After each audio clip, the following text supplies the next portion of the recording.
Hello प्यारे बच्चों, स्वागत है आप सभी का आपके अपने YouTube चैनल यूनिक हिंट में। तो आज की इस वीडियो में हम सीखेंगे एलसीएम निकालने की ट्रिक। तो आज की इस क्लास में मैं आपको सिखाऊंगा 4 तरीके जिससे कि आप एलसीएम बहुत ही आसान तरीके से निकाल पाओगे। तो आप सभी इस वीडियो को लास्ट तक जरूर देखना। और मेरी ये पहली वीडियो है जिस पे मैं डिजिटल बोर्ड का यूज कर रहा हूँ। अगर मुझ पर थोड़ी बहुत गलती हो तो आप देख लेना, क्योंकि ये मेरी पहली क्लास है जिसमें कि मैं डिजिटल बोर्ड का यूज कर रहा हूँ। तो चलो सीखते हैं। सबसे पहले मैंने आपको बोला कि मैं क्या बताऊंगा आपको आज एलसीएम के आपको मैं आज 4 तरीके बताऊंगा। तो आप सभी देखना कि कौन से तरीके होंगे और आप किसी भी संख्या का एलसीएम निकाल पाओगे, यानी कि कितनी भी संख्याएं हो आपको मैं उसके लिए 4 तरीके बताऊंगा। आप उनको अच्छे से पढ़ के अच्छे से एलसीएम निकाल पाओगे। तो जैसे मैं सबसे पहला जो तरीका है हमारा वो है आपका बेसिक, जिसे बोलते हैं हम भाग विधि।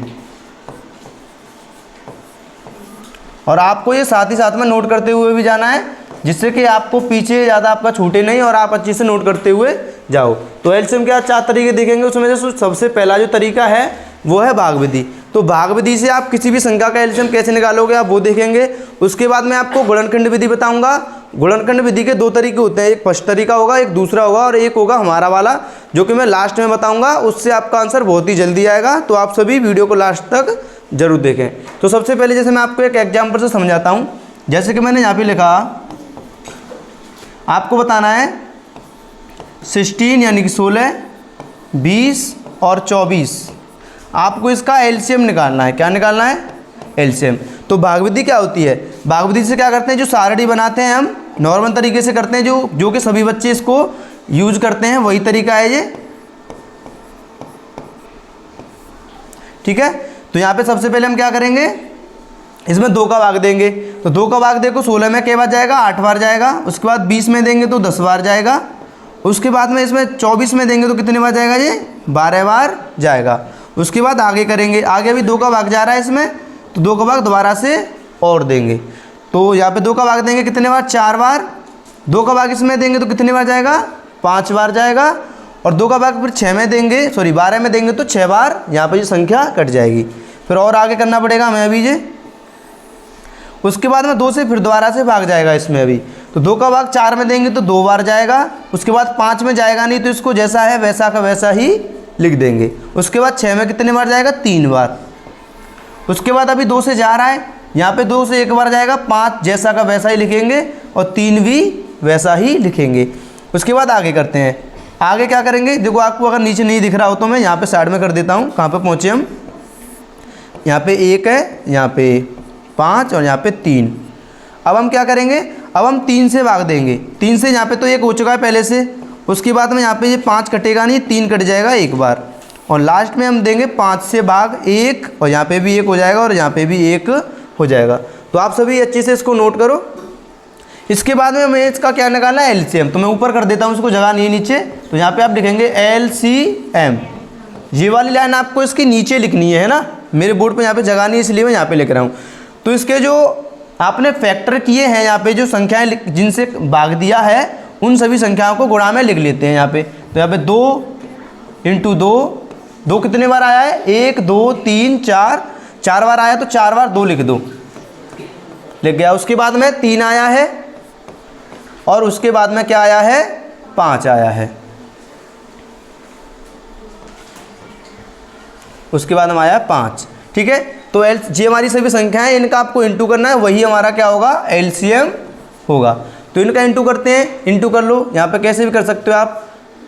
5 या 15, 15 दूनी 30, 30 दूनी 60, 60 दूनी हो जाएगा 120 और 120 दूनी होगा 240। यानी कि इसका आप जब इंटू करोगे तो जो हमारा एलसीएम निकल के आएगा वो 240 आएगा। तो मुझे लगता है कि आपको ये अच्छे से समझ में आया होगा। तो जिन्होंने अभी तक इसको नोट नहीं किया है वो अच्छे से इसको नोट कर लेना, और आप वीडियो को रोक कर भी नोट इसे कर सकते हो। इसके बाद जो हमारा भी पहला तरीका था, ये कौन सा तरीका था? भाग विधि। कौन सा तरीका है इसका? पहला तरीका। ये हमारा पहला तरीका है। इसके बाद मैं आपको दूसरा तरीका बताऊंगा, फिर तीसरा, फिर चौथा वाला तरीका। चौथा तरीका बहुत आसान है, जिससे कि आपका आंसर बहुत जल्दी आएगा। तो आप उसको ज़रूर देखें। तो मुझे लगता है कि आपको अच्छे से नोट भी हो गया होगा। अब आपको आगे दूसरा तरीका है वो बताता हूँ। आपका जिसका भी नोट नहीं हुआ हो वो क्या करना, वीडियो को रोक के नोट कर सकते हो बाद में, है ना, फ़ोन में अपने में वीडियो रोक के नोट कर लेना। तो इसके बाद दूसरा तरीका क्या था हमारा, जो दूसरा तरीका है वो है गुणनखंड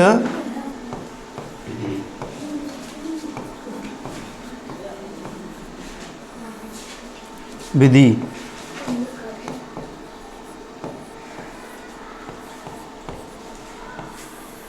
मुझे लगता है कि आपको राइटिंग थोड़ी गंदी दिख रही होगी, लेकिन आपको समझ में अच्छे से ज़रूर आ रहा होगा। तो आपको समझना है, बस मैथ में समझने की आवश्यकता होती है, राइटिंग का ज़्यादा रोल नहीं होता है। तो यहाँ पे आप देखेंगे गुणनखंड विधि क्या होती है। तो गुणनखंड विधि में आपको दो तरीके बताऊंगा मैं, तो आप देखना कैसे। ये है हमारा पहला तरीका गुणनखंड विधि का। तो सबसे पहला इसमें जैसे मैं एग्जाम्पल लेता हूँ और उससे बताऊँगा कि कैसे करते हैं गुणनखंड विधि से प्रश्नों को।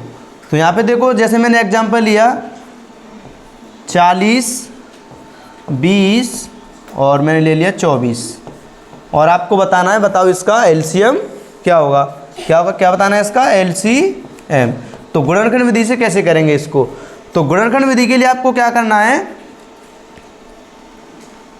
इनके अलग अलग फैक्टर करने हैं। क्या करने हैं, अलग अलग 40 के फैक्टर अलग करने हैं, 20 के फैक्टर अलग करने हैं, यानी कि गुणनखंड, यानी कि सभी संख्याओं के अलग अलग फैक्टर करते हैं। क्या करते हैं, सभी संख्याओं के अलग अलग फैक्टर करते हैं। तो जैसे जब 40 के जब फैक्टर आप निकालोगे, तो जैसे देखो नॉर्मल तरीका आप जानते होंगे फैक्टर कैसे निकालते हैं, ऐसे नॉर्मल तरीके से इसको लिखते हैं।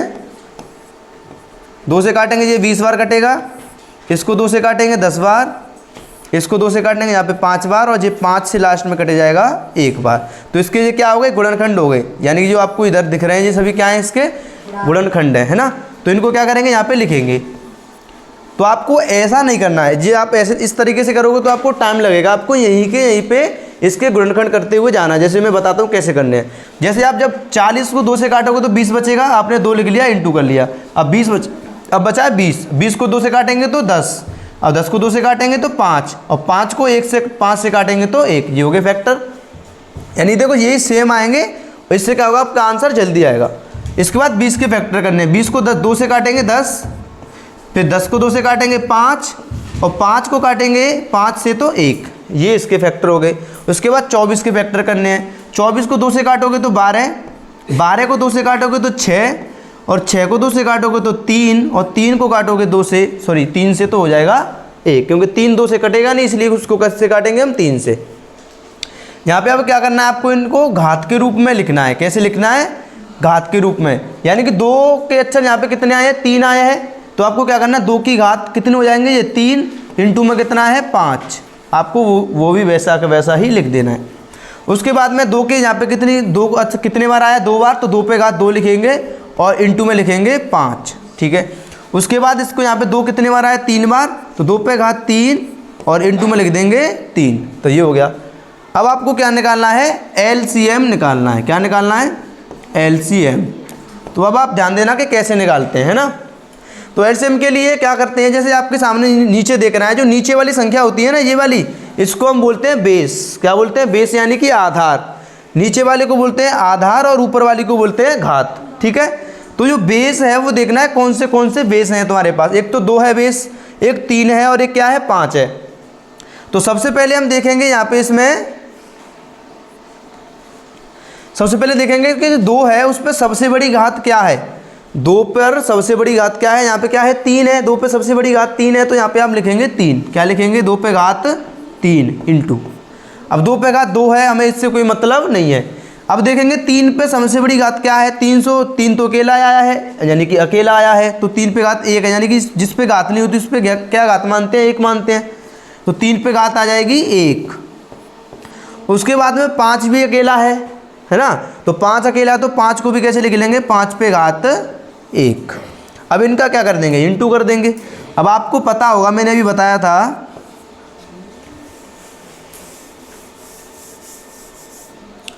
कि 2 पे घात 3 का मतलब क्या होता है, यानी कि आप इसको नॉर्मल तरीके से कर सकते हो, 2 गुणा 2 गुणा 2 ऐसे लिख लो उसको। 2 पे घात 3 का मतलब होता है 2 को कितने बार लिखना है, 3 बार लिखना है। उसके बाद 3 पे घात 1 का मतलब 3 ही होगा, और 5 पे घात 1 का मतलब भी 5 ही होगा। अब आपको क्या करना है, इनका इंटू करना है। जैसे पहले वाले गुणन जो भाग विधि मैंने बताई थी उसमें इंटू किया था, उसी प्रकार से यहाँ पर भी इंटू करना है। तो यहाँ पे जब इसका इसमें इंटू करेंगे कितना हो जाएगा, ये 15 हो जाएगा। ठीक है, अब इसका इंटू इसमें कर लो, इनका दो जी कितना हो जाएगा, 2 दूनी 4, 4 दूनी 8, इन तीनों का इंटू करने पर कितना आया है 8।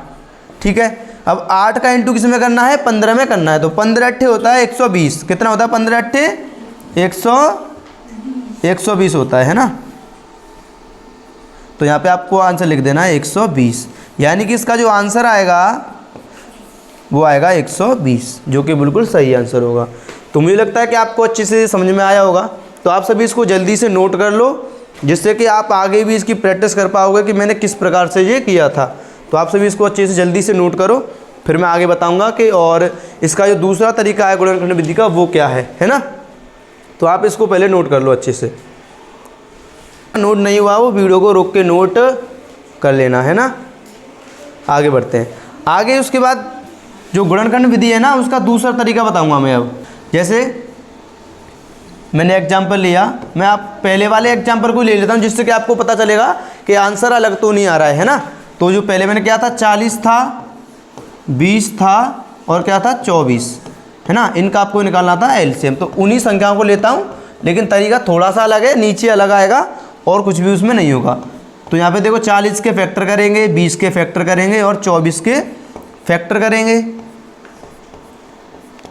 तो 40 के फैक्टर करेंगे तो यहाँ पे 20 2 से कटेगा 20 बार, फिर 2 से कटेगा ये 10 बार, फिर 2 से कटेगा 5 बार, अब कटेगा 5 से 1 बार। 20 2 से कटेगा 10 बार, 10 कटेगा 5 बार 2 से, फिर 5 से 5 कटेगा 1 बार। 1 तक जाते हैं यहाँ पे हम, तुम्हें पता ही होगा जब फैक्टर करते हैं तो कहाँ तक पहुँचते हैं, 1 तक नीचे जाते हैं। अब 2 से कटेंगे, 2 से काटेंगे 24 को तो 12 बार, 12 को 2 से काटेंगे तो कितने बार कटेगा, ये 6 बार कटेगा। और 6 को 2 से काटेंगे तो 3 बार, और 3 को 2 से काटेंगे तो 3 को 2 से नहीं काट पाएंगे, 3 को 3 से काटेंगे 1 बार। तो मैंने उसको भी लिख दिया। अब इसमें पावर की ज़रूरत नहीं पड़ती है। देखो जो पहला तरीका था उसमें पावर की जरूरत पड़ती है, पहले उसको घातों के रूप में लिखना पड़ता है, उसके बाद में देखते हैं। लेकिन जो दूसरा वाला तरीका मैं बता रहा हूँ इसमें आपको लिखने की ज़रूरत नहीं है। तो मैं आपको पेन चेंज करके बताता हूँ कि आपको कैसे कैसे करना है उनको। देखो तो मैं दूसरा पेन ले लेता हूँ कोई भी। तो देखो, तो इसमें क्या करते हैं, कॉमन ढूंढते हैं। क्या करते हैं, कॉमन ढूंढते हैं। कॉमन कैसे, तीनों संख्याओं में जो संख्या होगी उनको ढूंढेंगे, फिर 2 संख्याओं में फिर जो बच जाएंगे उनको भी इसमें लेंगे। तो देखो कैसे, तो यहाँ पे 2 दिख रहा है आपको, इसमें भी 2 है और इस वाले में भी 2 आपको दिख रहा होगा। तो ये वाला 2 आपको 1 2 लेना है यहाँ पे बस, ठीक है। उसके बाद में देखो यहाँ पे भी 2 है, इसमें भी 2 है और इसमें भी 2 है, तो 1 2 ये मिल गया। उसके बाद देखो आगे, देखो इसमें 2 है, इसके फैक्टर हाँ सही है, इसमें 2 है। उसके बाद देखो इसमें नीचे, इस बीच वाले में 2 नहीं है, लेकिन नीचे वाले में 2 है। तो अब क्या करेंगे, देखो पहले हमने कौन से कॉमन लिए, जो तीनों संख्याओं में कॉमन मिल रहे थे। कॉमन का मतलब होता है कि वो तीनों में होनी चाहिए। तो देखो ये 2 का अक्षर तीनों में था, ये ले लिया। ये 2 का अक्षर तीनों में था, ये वाला ले लिया। उसके बाद देखेंगे हम 2 संख्याओं में कॉमन, तो देखो यहाँ पे कॉमन मिल रहा है और यहाँ पर कॉमन मिल रहा है, तो अब इसको ले लेंगे, ये वाला 2 मिल गया। अब इसके बाद में अब देखेंगे और क्या मिल रहा है कॉमन। अब 2 तो है ही नहीं इसमें। उसके बाद देखेंगे अब 3 तो केवल एक ही संख्या में आया है, तो इसको भी छोड़ो। अब देखो यहाँ पे 5, देखो 5 इसमें है और इसमें है। पहले 3 संख्याओं में कॉमन ढूंढते हैं, फिर 2 संख्याओं में कॉमन ढूंढते हैं। तो यहाँ पे 2, इसके बाद 5 मिला है तो इस 5 को भी ले लेंगे, और लास्ट में बचा क्या 3, तो इसको भी लास्ट में हम यहाँ पे इसको भी लिख देंगे। अब आपको इनका करना है इंटू। जब इन तीनों का इंटू करेंगे, क्या करेंगे, इन तीनों का इंटू करेंगे तो कितना आएगा, यहाँ पे 8 आएगा, और इन दोनों का इंटू करेंगे तो यहाँ कितना आएगा 15। और जब इनका हम आपस में इंटू कर देंगे 8 का और 15 का, तो कितना आएगा, 15 अट्ठे होता है 120, जो कि आपका हो जाएगा आंसर। तो मैंने आपको 2 तरीके बताए गुणनखंड विधि के, एक पहला वाला था, एक ये दूसरा वाला तरीका है। पहले वाले में आपको घातों के रूप में लिखना पड़ता है, इसमें केवल कॉमन ढूंढते हैं। पहले तीनों संख्याओं में कॉमन ढूंढेंगे, फिर 2 संख्याओं में कॉमन ढूंढेंगे, फिर जो बच जाएंगे उनको भी लास्ट में लिख देते हैं। क्योंकि देखो जी यहाँ पे 2 है ना, ये 3 है, लास्ट में बच रहा था, है ना। मैं अलग अलग करता हूँ जिससे कि आपको अच्छे से समझ में आएगा। और ये देखो मैंने ये वाला 2 और ये वाला 2, ये मैंने 2 कॉमन ढूंढे थे, दो संख्याओं में मिले थे, ये दो संख्याओं में कॉमन मिले थे, ये तीन संख्याओं में, और ये अकेला बचा था, मैंने ये भी ले लिया। तो मुझे लगता है कि आपको अच्छी से समझ में आया होगा ये तीसरा वाला तरीका भी गुणनखंड विधि वाला। इसके बाद मैं बताऊंगा आपको सबसे आसान तरीका, जो कि आपके लिए सबसे जल्दी आंसर लेके आएगा, तो आप उसको ज़रूर देखो, है ना। तो मैं इसको अब इरेज करता हूँ, तो मुझे लगता है कि आपको अच्छे समझ में आया होगा। इसके बाद जो तरीका है मैं पूरा इरेज कर देता हूँ एक ही बार में। देखो जो हमारा लास्ट तरीका है इसको करने का, फोर्थ वाला, वो क्या है, वो है, इसको मैं लिखता हूँ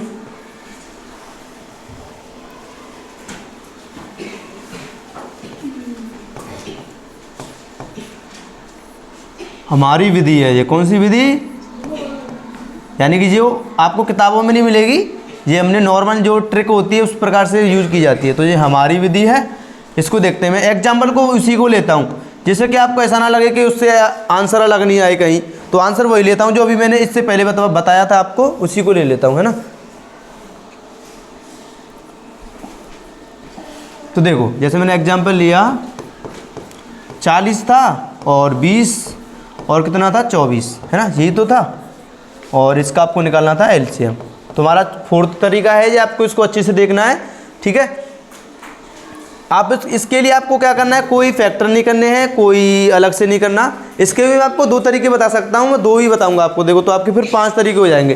तो चौथा तरीका पहले आप देखो क्या करना है। इसके लिए आपको क्या करना है, जो सबसे बड़ी संख्या होगी ना, सबसे बड़ा यहाँ पे क्या है 40, आपको इसको माना, ये क्या है 40 क्या है माना, एलसीएम है। ये अभी क्या है, अभी आपने इसको माना है, क्या है जी, एलसीएम है। अभी 40 आपने मान लिया कि ये हमारा एलसीएम है। अब आपको क्या करना है, जो आपने सबसे बड़ी संख्या मानी है, उसमें जो दो छोटी वाली संख्याएं बची हैं, उनसे आपको भाग दे के देखना है। क्या करके देखना है, भाग दे के देखना है कि भाग जा रहा है कि नहीं। तो यहाँ पे देखो, जब भाग देंगे हम इसका इसमें, यानी कि जब 40 में 20 का भाग देंगे तो चला जाएगा, लेकिन 24 का भाग इसमें नहीं जाएगा। तो अब आपको क्या करना है, इसका भाग नहीं जाएगा, तो आपको 40 का पाड़ा पढ़ते हुए जाना पड़ेगा, यानी 40 में गुणा करते हुए जाना पड़ेगा। 40 में पहले एक का गुणा तो ये है ही, इस बाद इसमें 2 का गुणा करेंगे, 2 का गुणा करेंगे तो कितना हो जाएगा ये 80। अब 80 में भाग देंगे इन दोनों संख्याओं का, 80 में दोनों संख्याओं का भाग देंगे तो 20 का तो भाग इसमें चला जाएगा, लेकिन 24 का भाग इसमें अभी भी नहीं जाएगा, है ना, क्योंकि 24 का 72 होता है, ये है 80, इसमें नहीं जाएगा। इसके बाद आगे इसमें 3 का गुणा करेंगे, यानी 40 में किसका गुणा करेंगे, 3 का गुणा करेंगे, तो आएगा 120। अब 120 में दोनों संख्या को भाग देके देखते हैं, तो देखो 20 का भाग तो चला जाएगा, 20 छिक्के 120 होता है।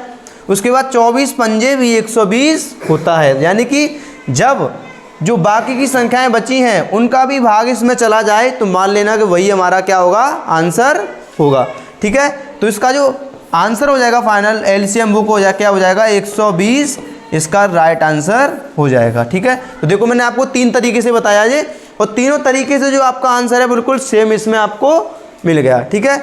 तो मुझे लगता है कि आपको ये वाला तरीका भी अच्छे से समझ में आया होगा। अब आपको मैं इस साइड में इसी का जो दूसरा वाला तरीका है वो बता देता हूँ, जिससे कि आप जल्दी से जल्दी अपना आंसर निकाल पाओगे, है ना, ठीक है। तो इसको देखते हैं कैसे करेंगे। इससे आपको क्या करना है, जैसे संख्या यही है, मैं आपको बताता हूँ कैसे करना है। तो आपको इसमें अभी जो सबसे बड़ी संख्या होगी उसी को आपको क्या मानना है, एलसीएम मानना है, ठीक है। तो यहाँ पे संख्या में अलग अलग लिख लेता हूँ। यहाँ पे देखो एक तो 40 है, एक 20 है और एक 24 है। आपको यहाँ पे इसके फैक्टर करने पड़ते हैं, बस थोड़ा सा ये अंतर आ जाता है इसमें कि आपको इसके थोड़े से फैक्टर करने पड़ेंगे। तो यहाँ पे 2, 20, 10, 5 और 1। उसके बाद इसके करेंगे तो 10, 5 और 1। इसी प्रकार से आप जल्दी जल्दी करना सीख जाओगे अगर अच्छे से देखोगे तो। इसके बाद इसके करेंगे तो 12, 6, 3 और 1 हो जाएगा। तो यहाँ पे सबसे हमने क्या माना था, ये वाला माना, अपना आंसर माना था, है ना। हमने ये वाली संख्या इसमें क्या मानी थी, अपनी आंसर मानी थी। अब क्या करना है आपको, इसमें देखने कौन सी संख्या है। इसमें देखो 2 है, ये 2 है और ये 2 है और क्या है 5 है। अब इसमें जो संख्याएं हैं, है ना, इसमें 3 आ रहे हैं, 2-2 के अक्षर है ना। तो इसमें देखो 40 के अंदर संख्याएं आ रही हैं, उनमें से जो 20 वाली संख्या, 20 के अंदर जो फैक्टर हैं वो भी इसके अंदर आ रहे हैं, देखो ये रहे। तो आपको इसमें एक्स्ट्रा कुछ भी नहीं मिला, तो इसमें से कुछ भी हम नहीं लेंगे। इसके बाद देखेंगे, देखो इसमें देखो 3-3 के 2 आ रहे हैं, इसमें भी 3-3 के 2 आ रहे हैं, ये मिल गए। इसके बाद इसमें अलग क्या मिला हमें, केवल अलग मिला केवल 3, अलग क्या मिला 3, तो इसमें केवल 3 का ही इंटू करेंगे, क्या करेंगे 3 का इंटू करेंगे। तो हमारे पास जो संख्या बनी है एलसीएम के लिए वो क्या बनी, 2 गुणा 2 गुणा 2 गुणा 3 गुणा 5 और गुणा 3, यानी कि अलग से क्या मिला इसमें केवल 3 मिला, क्योंकि देखो इसमें 2 है, इसमें केवल 3 नहीं मिला हमें। आपको क्या करना है, इसके बाद इसका इंटू करना है, बस इंटू करेंगे, यहाँ पे आएगा 8 और इनका इंटू करेंगे तो कितना आएगा 15, इनका आपस में इंटू कर देंगे तो कितना आ जाएगा, यानी 8 का इंटू करना है 15 में, तो 8 का इंटू 15 में करेंगे तो हमारा आंसर आ जाएगा 120, और ये हो गया हमारा आंसर, है ना। तो जो हमारे 3 तरीके हो गए, यहाँ पे देखो मैंने आपको 5 तरीके बता दिए। देखो पहला मैंने बताया था, सबसे पहले भाग विधि बताई थी, उसके बाद मैंने आपको बताया था गुणनखंड विधि के 2 तरीके, उसके बाद जो हमारी विधि है उसके भी मैंने आपको 2 तरीके बता दिए हैं। तो मैंने आज आपको क्लास में बताया 5 तरीके एलसीएम निकालने के, तो आप किसी भी जो तरीका है उससे अपना आंसर निकाल सकते हो। अगर आपको वीडियो अच्छी लगे तो वीडियो को लाइक कर देना और वीडियो को ज़्यादा से ज़्यादा शेयर जरूर कर देना। और मैं आपके लिए अब दूंगा होमवर्क, तो आपको जो मैं होमवर्क दूंगा वो आपको करके लेके आना है घर से, और मुझे कमेंट में आंसर देना है कि आपका आंसर क्या आएगा। आपको जो मैंने 4-5 तरीके बताए ना, उनमें से किसी भी तरीके से करना है, या फिर आपको सभी 5 तरीके से उसका आंसर निकालना है, ठीक है। तो मैं लिखता हूँ आपके लिए होमवर्क के लिए कुछ प्रश्न जो कि आपको अभी लिखने हैं, है ना। तो पहला प्रश्न है, आपको बताना है 20, 25 और 40 का एलसीएम।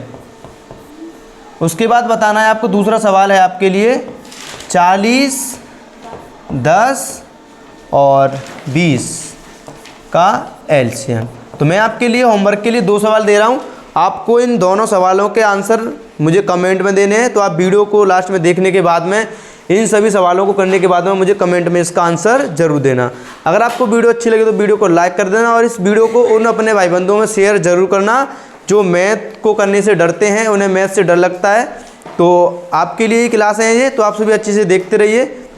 अगर मेरे पे कुछ गलती हुई हो इस पहली क्लास में तो आप देख लेना, क्षमा करना मुझे, क्योंकि पहली क्लास थी मेरी डिजिटल बोर्ड कीजिए, जिससे कुछ दिक्कत भी हो सकती है। तो अब मैं अपनी वीडियो को समाप्त करूंगा। अगर वीडियो अच्छी लगी तो लाइक कर देना। सभी को जय हिंद, वंदे मातरम।